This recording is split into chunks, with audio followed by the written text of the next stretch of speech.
दोस्तों, रोम जो एक बहुत बड़ी ताकत थी, इसको किसी बाहरी दुश्मन या बाहरी खतरे ने नहीं बल्कि अंदरूनी मसलों ने ही ख़त्म किया।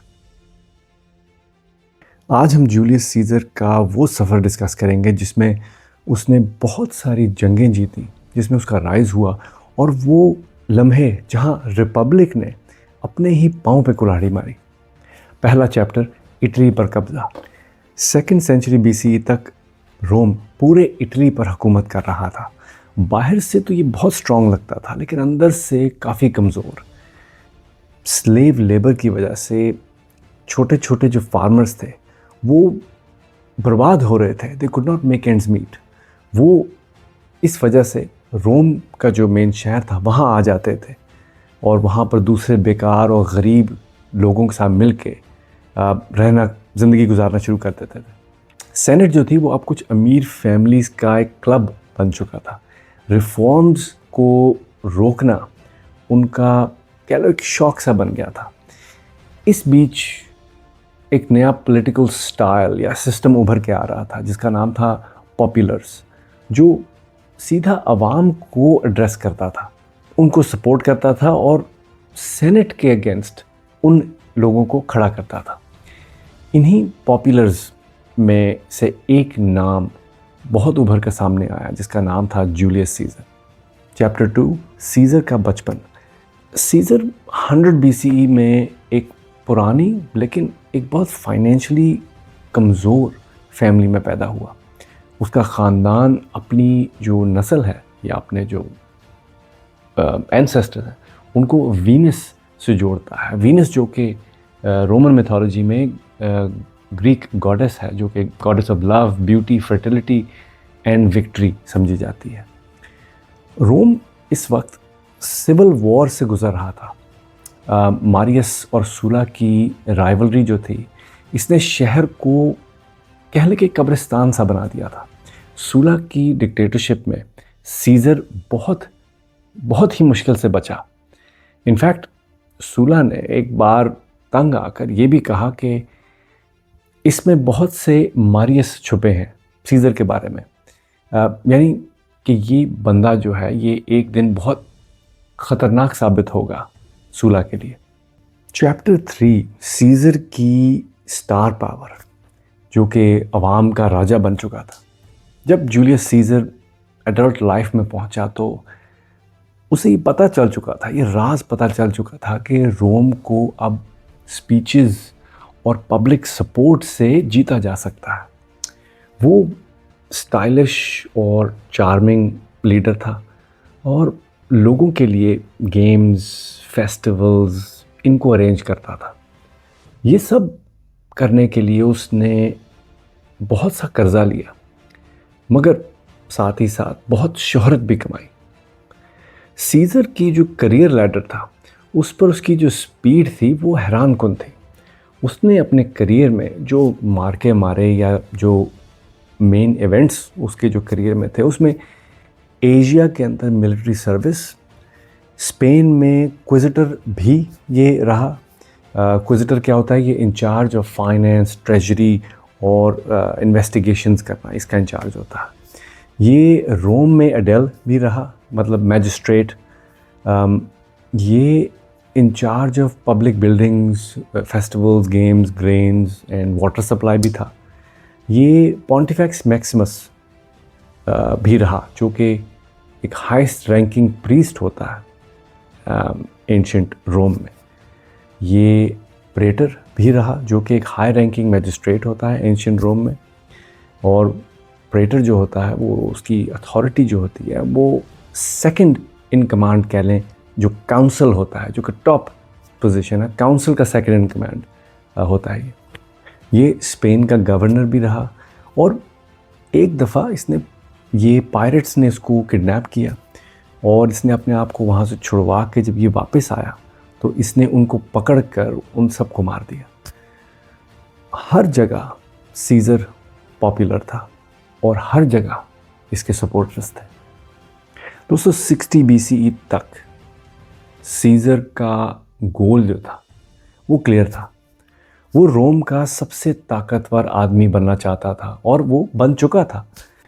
चैप्टर 4 त्रिम्विरते, जो कि 3 आदमियों पर मुश्तमिल था और ये पूरे रोम पर रूल करते थे। दोस्तों, सीज़र अकेला जो है वो सेनेट को नहीं हरा सकता था। इस वजह से उसने अपनी लाइफ टाइम में बहुत सारे अलाइंसेस बनाए, जिसमें 2 लोग सर फहरिस्त हैं, जिसमें क्रेसियस जो कि रोम का सबसे अमीर आदमी था, और पॉम्पे जो कि रोम का सबसे पावरफुल और बड़ा जनरल था। तीनों ने एक डील साइन की, एक एग्रीमेंट साइन किया, जिसके बाद जो एग्रीमेंट था उसको फर्स्ट त्रिम्विरते कहा गया।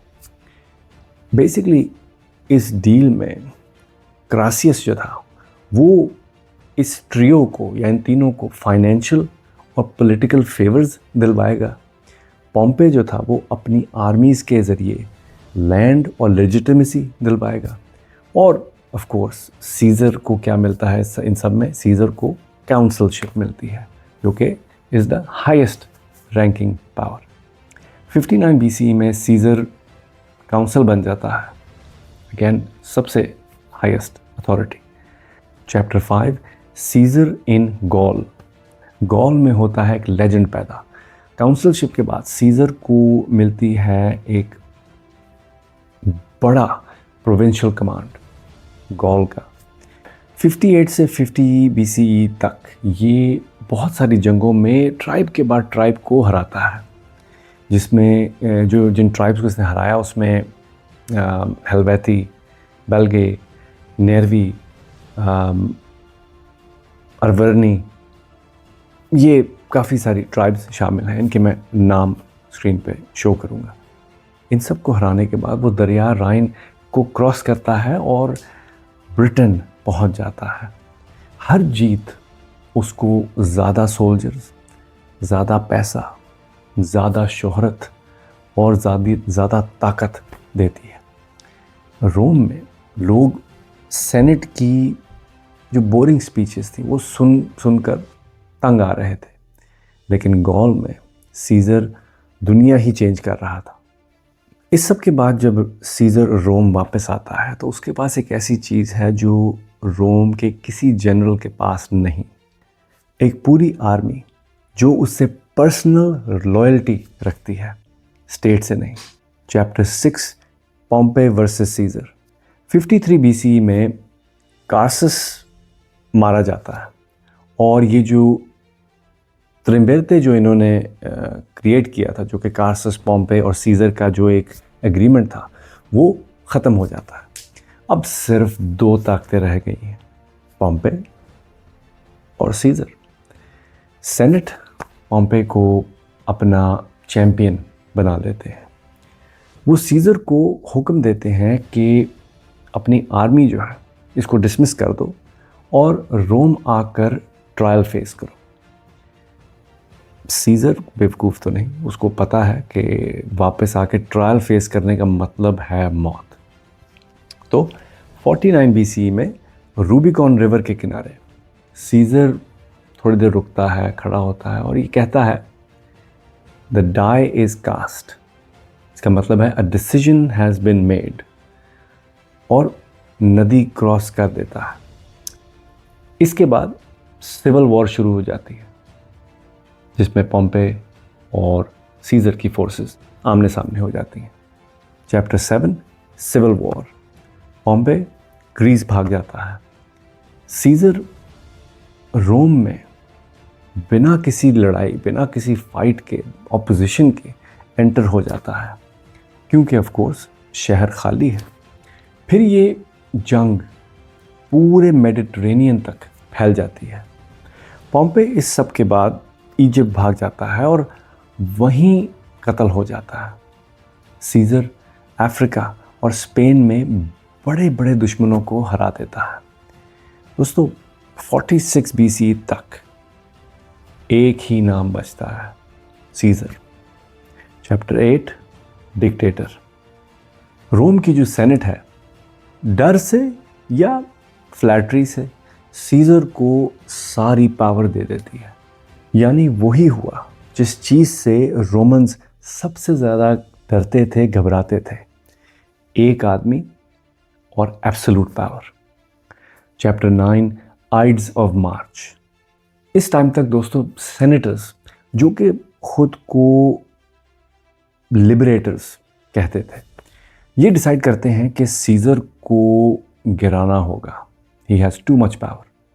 15 मार्च 44 BCE जूलियस सीजर एक सेनेट के सेशन में आता है।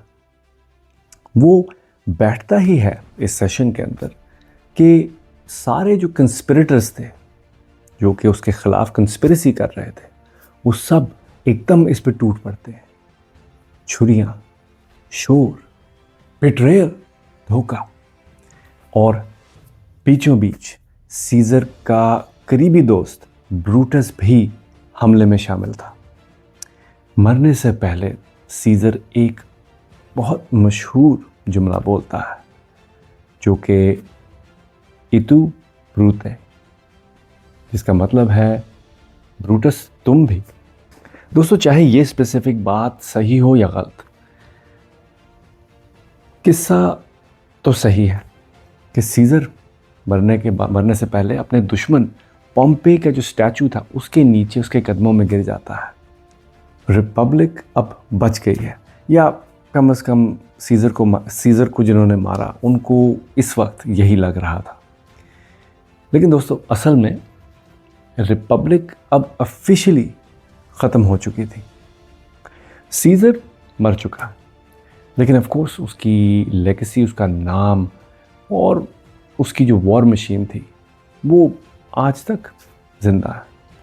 और अब स्टेज पर एंटर होता है एक नया शख्स, एक नया नाम, ओक्टावियन।